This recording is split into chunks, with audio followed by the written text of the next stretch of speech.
На каго пакрыўдзіўся Лукашенка і ў чым ён пакляўся? Якую важную заяву зрабіў Віктор Бабарыка, а таксама што вядома пра новы дзіўны тренд беларускіх уладаў і на што чыноўнікі пусцілі грошы беларусаў. Вітаем, сябры! Гэта наша Ніва, і зараз мы ўсё вам раскажам.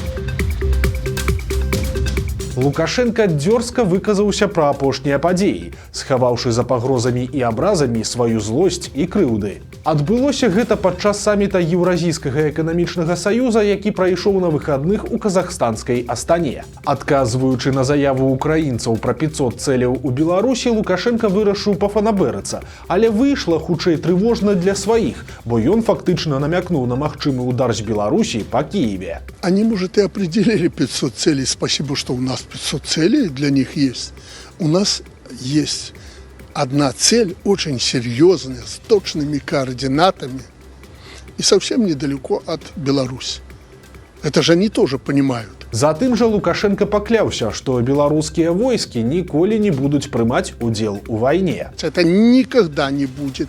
Никогда. Наших там солдат не было и не будет. Это тоже он знает и военные знают. Праўда, усе добра памятаюць, як перад паўнамаштабным уварваннем Лукашенко также кляўся, што з Беларусі на Украіну ніхто ніколі не нападзе. Але чаго вартыя такія клятвы, усе ўбачылі на свае вочы ўжо вельмі хутка. Акрамя таго, Лукашенко не змог прайсці міма афіцыйнага візіта Святланы Ціханаўскай і Паўла Латушкі ў Кіеў. І тут ён ужо перастаў стрымлівацца, як звычайна абразліва перакруціў прозвішчы сваіх апанентаў. Ну а таксама на хаду прыдумаў новую казку, што Ціханаўская нібыта ездзіла рыхтаваць баевікоў для нападу на Беларусь. И какие-то там действия наших тихушек-лохушек, говорят, пригласил и прочее. Я рад, что он их пригласил. И спасибо россиянам, которые это заметили, телевизионщики. Я слышал на РТР эту передачу. Хорошо, что они посмотрели на нашу так называемую оппозицию. Никакая это не оппозиция, это бандиты. И они рассчитывают, что там они подготовят боевиков из числа белорусов, украинцев, поляков или еще литовцев. И они двинутся и захватят какой-то районный центр. Ва ўсіх гэтых заявах трэба слухаць не тое, што кажа Лукашенка, а тое, як ён гэта кажа. І вось тут вельмі бачнае яго раздражненне. Лукашенка вельмі бесіцца ад таго, што украінцы пачалі адкрыта ўказваць яму на яго месца і нарэшце называць рэчы сваімі імёнамі. Бесіць яго і тое, што Ціханаўскую, якая, здавалася, ужо даўно стала дэкаратыўнай фігурай без паўнамоцтваў, цяпер прынялі ў Кіеве не горш, чым прымалі заходніх лідараў. Пакуль Лукашенка то палохае, то супакойвае беларусаў, яго падначаленыя працягваюць нагнятаць. Цяпер дзяржаўны сакратар Рады бяспекі Александр Вальфовіч дайшоў да таго, што ўжо называе канкрэтныя даты наступнай вялікай вайны. Паводле яго словаў, Еўропа рыхтуецца да вайны ў 2030 годзе, і ў якасці асноўных ворагаў еўрапейцы бачаць Расійскую Федэрацыю і Рэспубліку Беларусь.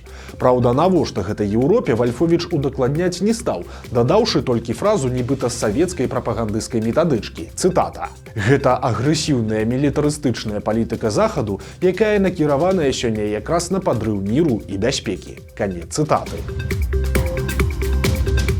Віктор Бабарыка прэзентаваў кнігу пра сваю крымінальную справу, а таксама расказаў, што цяпер адбываецца з яго сынам. Кніжка, дарэчы, так і называецца «Справа Віктора Бабарыкі». Яе аўтар не сам банкір, а паэтка і пісьменніца Сабіна Брыло.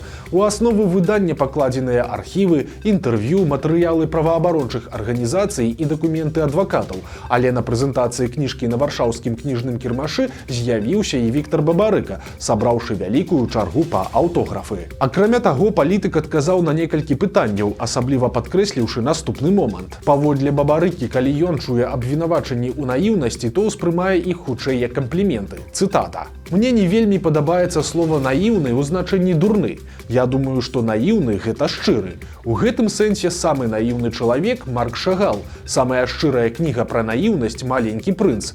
Адначасова гэта наймудрэйшая кніга, таму я ганаруся, калі мне кажуць, што я наіўны. Канец цытаты. Таксама Віктор Бабарыка запэўніў, што не шкадуе пра ніводнае слова, сказанае ў 2020 годзе, бо тады яны ўсе былі заснаваныя на базе ведаў, якая існавала ў той час. Цяпер, маўляў, гэтая база змянілася і стала зразумела, што за лайк могуць даць тэрмін большы, чым за забойства. Але да 2020 года такіх ведаў, як і прававога дэфолту, са словаў Бабарыкі, не было. Палітык падзяліўся і сваім галоўным страхам, які пераследаваў яго за кратамі. Гэта адсутнасць інфармацыі пра сына Эдуарда і перажыванні пра яго лёс. Падобна, гэта працягваецца і цяпер, бо паводле Віктара Бабарыкі яго сын з лютага знаходзіцца ў рэжыме інкамунікада і ніякай дакладнай інфармацыі пра яго няма. Але ж па неправераных чутках Эдуарда зноў змясцілі ў памяшканне камернага тыпу, прасцей кажучы, ізалявалі ў турме, якая знаходзіцца ў калоніі. Беларускія ўлады апублікавалі важную справаздачу, у якой паказана, як і на што быў патрачаны дзяржаўны бюджэт мінулага года. І журналісты партала «Зеркала» заўважылі ў гэтым дакуменце шэраг цікавых момантаў. Агулам даходы рэспубліканскага бюджэту склалі 50 мільярдаў 415 мільёнаў рублёў, а выдаткі 52 мільярды 391 мільён. Адпаведна, дэфіцыт казны дасягнуў амаль 2 мільярдаў, і гэта яшчэ не так дрэнна, бо першапачаткова ўлады чакалі, што гэты дэфіцыт складзе каля 4,5 мільярдаў рублёў. Што ж да размеркавання грошай, то аказалася, што сілавікам далі больш, чым разлічвалі, а на медыцыне і адукацыі вырашылі сэканоміць. Міліцыя атрымала на 100 мільёнаў рублёў больш, чым планавалася. КДБ атрымаў на 60 мільёнаў рублёў больш, а памежнікі на 30 мільёнаў. У 1,5 раза падскочыла фінансаванне прапагандыстаў. Ім планавалі даць 180 мільёнаў рублёў, а ў выніку пералічылі амаль 270. Адметна, што на адукацыю і ахову здароўя ў сваю чаргу пайшло на 200 мільёнаў менш, чым чакалася. Адным з кіраўнікоў галоўнага тэатра Беларусі стаў супрацоўнік КДБ. Віктар Друзік, які цяпер стаў намеснікам дырэктара Купалаўскага тэатра, да мастацтва ніякага дачынення не мае, але ж ён адзначыўся ў іншай сферы. Да канца нулявых Друзік паспяхова працаваў у спецслужбах і быў начальнікам аддзела ўласнай бяспекі КДБ.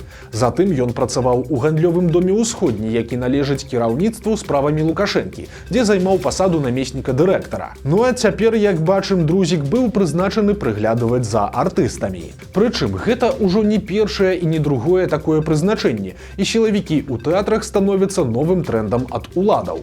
Як заўважылі журналісты партала «Зеркала», ужо вядома як мінімум пра 4 такіх людзей. Намеснікамі дырэктара Нацыянальнага тэатра оперы і балета працуюць 2 падпалкоўнікі міліцыі. Гэта былы міліцэйскі ідэолаг Вадзім Мартысевіч і Дмітрый Кіслы, які раней быў начальнікам Цэнтра культурна-выхаваўчай работы Міністэрства ўнутраных спраў. Ну а маёр міліцыі Вячаслаў Леаненка, які працаваў экспертам-крыміналістам з красавіка 2026-га, узначальвае беларускі дзяржаўны тэатр «Лялек». У 2024 годзе намеснікам дырэктара па бяспецы рэжыму і кадрах сталічнага горкаўскага тэатра стаў Юрый Петрашэўскі. Да таго ён быў намеснікам начальніка аддзела ўнутраных спраў Мядзельскага райвыканкама у званні падпалкоўніка міліцыі. Фотаздымак з Мінска нарабіў шуму ў сацыяльных сетках і ледзь не справакаваў паніку. Фота людзей ва ўніформе, якія напаўнялі пакетамі будаўнічы кантэйнер ля сталічнага пад'езда, выклікала небывалую цікавасць і сабрала больш за 1 мільён праглядаў і каля 500 каментарыяў. Паводле аўтара фотаздымка, людзі ў ахоўных касцюмах выносілі рэчы з нейкай кватэры. Пазней высветлілася, што гаворка не пра нейкую хваробу. Аказалася, што такім чынам спецыяльныя службы і камунальнікі выконвалі рашэнне суда аб прымусовым прывядзенні кватэры ў парадак. Праблемныя жыхары прывялі сваё жытло ў такі антысанітарны стан, што дайшло да суда, і выносіць хлам і смецце з хаты адправілі судовых выканаўцаў. У выніку кантэйнер з рэчамі вывезлі на смеццевы палігон. У мінскім раёне падчас уборкі сухастою і высечкі дрэў разбурылі вялікую калонію шэрых чапляў, якія гадамі гнездаваліся непадалёк ад вёскі Кайкава Міханавіцкага сельсавета. Рабочыя спілавалі дрэвы, на якіх былі гнёзды, у выніку чаго найменш 15 птушак загінулі. Мясцовыя жыхары сцвярджаюць, што работнікі заўважылі, што нарабілі і спрабавалі замесці сляды. Яны недзе закапалі тушкі загінулых чапляў, але пазней было выяўленае месца іх пахавання. Гісторыя дайшла дайшла да ўладаў, якія абяцаюць пакараць вінаватых. У мінскім абласным камітэце прыродных рэсурсаў і аховы навакольнага асяроддзя паведамілі, што па факце знішчэння гнёздаў і гібелі птушак праводзіцца разбіральніцтва. Мінская выкладчыца пенсійнага ўзросту нарабіла сабе бяды. 68-гадовая жанчына працягвала працаваць у адным са сталічных універсітэтаў, і ў нейкі момант трывожнае галасавое паведамленне ёй даслаў яе рэктар. Маўляў, так і так пачаліся сур'ёзныя праблемы. Зараз з табой звяжуцца з дэпартамента фінансавых расследаванняў, і трэба выканаць усё, што папросяць сілавікі. Я перезвонила, он объяснил мне, что в университете проходит следствие. Незнакомцы по телефону сообщили женщине, что она является подозреваемой в деле по отмыванию денег, и посоветовали задекларировать ее сбережения. Мещанка вывезла около 25 тысяч долларов за город и оставила в обозначенном месте под камнем. Она думала, что таким образом в Национальном банке проводится дистанционная инкассация. Вядома, усё гэта было спектаклем ашуканцаў, але жанчына паверыла. Яна сабрала ўсе свае накапленні і нават змагла хутка прадаць кватэру, а затым аддала ўсе грошы махлярам. Агулам няшчасная выкладчыца згубіла такім чынам 140 тысяч даляраў. Падчас раскопак пад Мінскам адшукалі новыя унікальныя гістарычныя артэфакты. Вось гэтыя счарнелыя кавалкі на фота апынуліся парэшткамі старажытнага посуду з бяросты, то бок бярозавай кары. Вучоныя мяркуюць, што посуд быў выраблены ў 11 стагоддзі, а значыць знаходка мае ўзрост у 1000 гадоў. Вось такія навіны панядзелка. Подписывайтесь на канал, ставьте лайки альбо дизлайки и выказывайте заўвагі ў каментарах. И, конечно, читайте нашу Ниву, глядите нашу Ниву и любите Беларусь. До сустрэчы заўтра.